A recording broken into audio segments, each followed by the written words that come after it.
Hello guys everyone, कैसे हैं आप लोग। आप देख रहे हैं my YouTube channel the Mughal heaven में आप लोगों का स्वागत है। तो साथियों, आज मैं फिर नर्सरी आया हूं और आज जो मैं बात करूंगा तो ओनली अडेनियम के ऊपर बात करूंगा। इस नर्सरी में जो अडेनियम आते हैं वो दो जगह से आते हैं, एक कलकत्ते से आते हैं और दूसरे पूना से आते हैं। लेकिन मेरे हिसाब से जैसे कि मैंने इनको ही भेजा था पूना के अडेनियम मंगवाने के लिए, क्योंकि मैं उससे पहले ऑनलाइन 5-6 अडेनियम मंगवा चुका था। तो मैंने कहा कि पूना के अडेनियम आप लाइए, वो वहाँ की क्वालिटी बहुत अच्छी होती है। तो क्या फ़र्क होता है पूना और कलकत्ते के अडेनियम के अंदर, क्योंकि कलकत्ते वाले पुराने उनके मदर प्लांट हैं, उन्हीं की ग्राफ्टिंग वो करते रहते हैं, खुद के सीटों से ही वो प्लांट को ग्रो करते हैं और उन पर वो जो मदर प्लांट उनके हैं उन्हीं की ग्राफ्टिंग करते रहते हैं। तो धीरे धीरे जब ये क्वालिटी पुरानी हो जाती है, काफ़ी अरसा हो जाता है, तो इनकी धीरे धीरे क्वालिटी ख़राब होने लगती है। तो उनका वो ये बरसों से काम चला आ रहा है। हालांकि शुरू में उन्होंने भी थाईलैंड वगैरह से ही वैरायटी मंगवाई थी, लेकिन वो इतनी पुरानी हो चुकी है कि उसी की ग्राफ्टिंग करते हैं, उसी के सीड ग्रो करते हैं। तो वो धीरे धीरे करके आहिस्ता आहिस्ता सीड और क्वालिटी गिरती और ख़राब होती चली जाती है। और ये जो पूना वाले लोग हैं तो ये सीड भी मंगवाते हैं थाईलैंड से और प्लांट भी थाईलैंड से मंगवाते हैं। तो इनके पास जो फूलों का कलर है वो एक से एक ज़बरदस्त, हर साल नई नई वैरायटियाँ आती हैं और नए नए इनके प्लांट आते हैं। तो वहाँ के सीड भी बहुत ही उम्दा किस्म के होते हैं, क्योंकि वहाँ नस्लें तैयार कर रहे हैं और बहुत अच्छी एक से एक बेहतरीन किस्म की नस्ल वो लोग बना रहे हैं और उसमें कलर नए नए आ रहे हैं। तो बेशुमार कलर उन्होंने तैयार कर लिए हैं और बेशुमार वैरायटियाँ तैयार कर ली हैं कि एक एक प्लांट के अंदर ऐसे भर के फूले हज़ारियों के हिसाब से फूल आता है, गुच्छे के गुच्छे फूलों के लगते हैं उनके यहाँ। लेकिन हमारे यहाँ वो बात नहीं है। लेकिन ये पूना के जो अडेनियम हैं, तो पूना वाले जो प्लांट हैं ये थाईलैंड से प्लांट मंगवाते हैं और सीड भी वहीं से मंगवाएंगे। तो सीड से ग्रो करके प्लांट वो भी थाईलैंड का ही है और उसके ऊपर जो ग्राफ्ट करते हैं तो वो भी थाईलैंड का ही ग्राफ्ट होती है। तो इस वजह से इनकी क्वालिटी ज्यों की त्यों रहती है थाईलैंड जैसी। तो इसमें जो फूल आते हैं वो बंचेस में फूल आते हैं और फूलों का साइज़ बहुत बिग साइज़ का होता है, काफ़ी बड़े बड़े फूल होते हैं और इनके कलर बड़े लाजवाब होते हैं। ये भी बड़ी प्यारी बात है इनके अडेनियम के अंदर। और इसकी पहचान मैं आप लोगों को बताता हूँ कि ये इनकी जो पूना के अडेनियम होते हैं तो इनके कोडेस का जो कलर होता है वो लगभग सुरमई सा होता है, सुरमई सा होता है। ये सारे प्लांटों के कलर देखिए आप, इनके कोडेस के कलर देखिए, ये सुरमई ग्रीनिश होती है, यानी सुरमई टाइप के हल्के से ग्रीन होते हैं और लगभग सुरमई सा ये कोडेस इसका लगता है। और इसके लीव्स और इनकी ब्रांचें काफ़ी मोटी मोटी निकलती हैं इसके अंदर से। ये देखिए शुरू से ही इनकी ब्रांचें काफ़ी मोटी निकलती हैं। तो इसी हिसाब से इनके फ्लावरिंग भी काफ़ी हैवी किस्म की होती है और बड़े साइज़ का फूल आता है, क्योंकि इनकी ब्रांचें ही काफ़ी तगड़ी होती हैं, ये वजह है। और जो आपको कलकत्ते का हम दिखाते हैं कोडेस, तो इसका कलर ऐसा होता है घुर्रिया सा, और ये वो बात नहीं होती है। ये कलकत्ते का अडेनियम है और ये सादी मिट्टी में ही लगा हुआ है, ये देखिए। तो इसका कलर जो है अलग किस्म का होता है, ये ग्रीन टाइप का होता है और हल्का सा ये ऊपर से इसमें चित्ती सी पड़ी होती हैं मटमैले रंग की। तो और ये बिल्कुल सुरमई लगता है देखने में और अजीब सा, यानी इसकी क्वालिटी ही जवाब नहीं है इसकी कोई भी ब्रांच आपको पतली नहीं मिलेगी, खूब मोटी मोटी इनकी ब्रांचें निकलती हैं, क्योंकि हैवी फ्लावरिंग आती है इसके अंदर। बंचेस में फूल आते हैं खूब भर के और वो फूलों का जो वज़न है वो ये ब्रांचें रोकनी है। तो इसीलिए ये क्वालिटी इसीलिए बनाई गई है कि इसमें जो फूल आए ऊपर वो सारे के सारे खिले और कोई फूल, यानी अगर हमारे यहाँ के जो कलकत्ते के अडेनियम हैं उनकी ब्रांचें पतली हो जाती हैं और वो अगर ज़्यादा लंबी हो गई और उसमें फूल आ गए तो वो झुक जाती है, पूरी ब्रांच झुक जाती है नीचे को। लेकिन इनमें ऐसी बात नहीं है, ये बिल्कुल ऐसे खड़े रहेंगे, ऊपर को इनके फूल अच्छे आते हैं इसके अंदर। तो ये और इनके लीव्स वगैरह भी बड़े अच्छे किस्म के होते हैं। इनके नाम तो इसमें भी नाम होते हैं अडेनियम के, ये कई वैरायटियाँ इसमें भी होती हैं जिनके नाम मुझे याद भी नहीं रहते हैं पहली मरतबा। तो मुझे काफ़ी अडेनियम के नाम पता भी नहीं है और अगर पता भी होते हैं तो मुझे याद नहीं रहते हैं इस वजह से। लेकिन ये लगभग इनकी ये जो पहचान मैंने आपको बताई है ये बहुत ही प्यारी पहचान बताई है।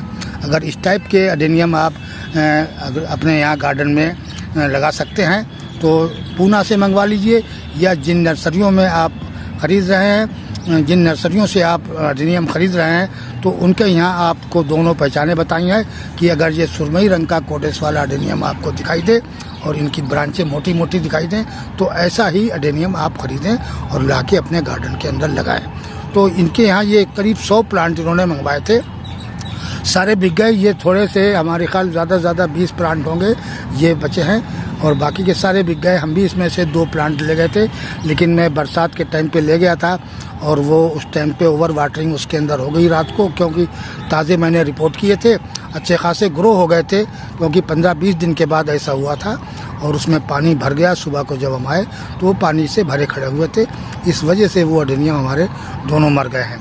अब इसमें से हम और एक आध प्लांट ख़रीद के ले जाएंगे।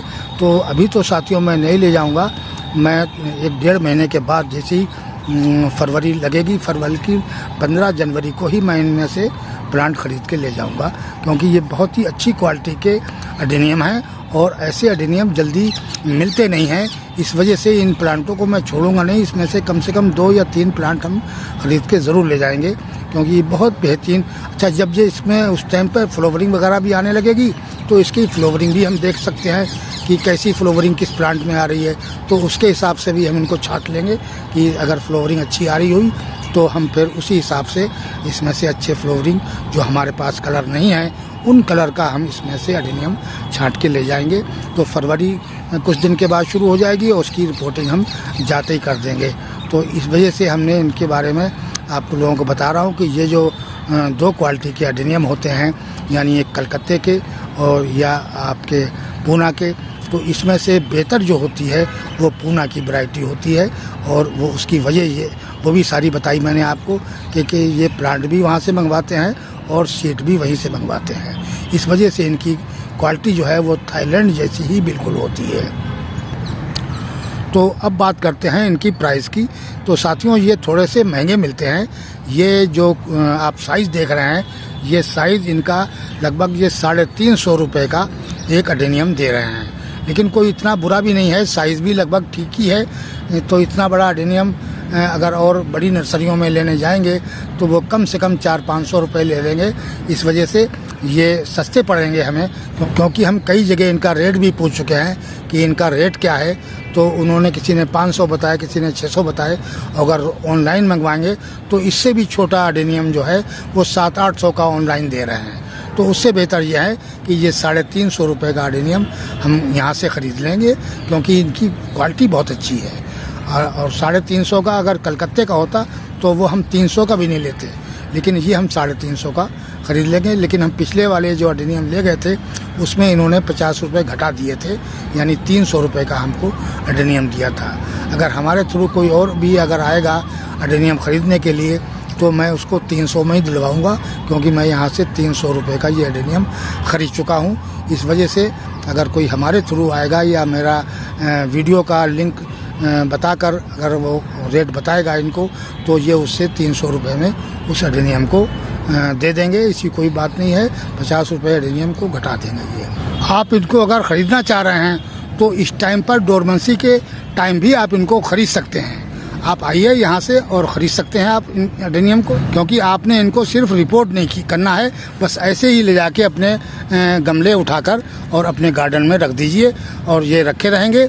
और जैसे ही फरवरी आए फिर आप इसको अच्छी तरीके से सॉइल बना के वेल्डेन सॉइल बनाइए और अच्छी तरीके से उसमें खाद वगैरह, बोन मील, नीम की खली और थोड़ा सा लकड़ी का चूरा कर लें आप, वो डाल दीजिए, थोड़ी सी राख डाल दीजिए।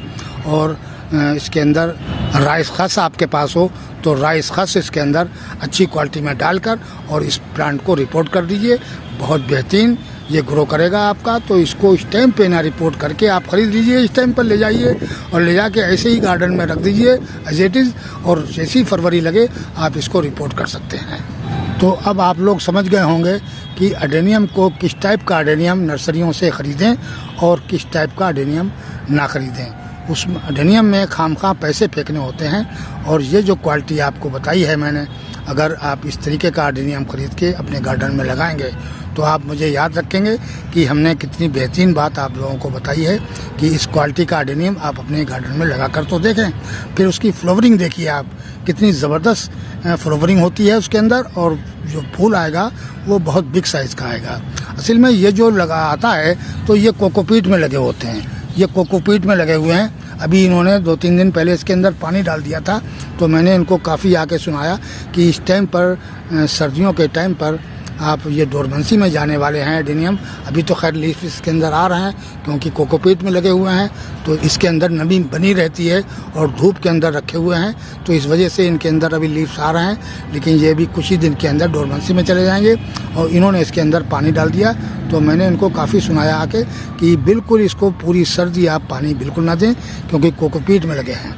आप कोकोपीट में अगर ये ना लगे होते तो मैं ये कहता हूँ कि 15 दिन में पानी डाल दीजिए थोड़ा सा, लेकिन ये कोकोपीट में है तो इनको बिल्कुल जनवरी पूरी निकाल दीजिए आप, फरवरी में ही इसके अंदर पानी डालिए, या तो फिर आप इनको रिपोर्ट कर देते हैं लाने से पहले, या आप फरवरी में इनको रिपोर्ट कर दीजिए तब पानी ज़्यादा दीजिए। तो इस तरीके से। तो साथियों, मेरा वीडियो कैसा लगा? आज के वीडियो में इतना ही। मिलते हैं अगले वीडियो में नए टॉपिक और नए कंटेंट के साथ। अगर हमारा वीडियो अच्छा लगे तो प्लीज़ लाइक कीजिए, शेयर कीजिए और सब्सक्राइब कीजिए। शुक्रिया, धन्यवाद।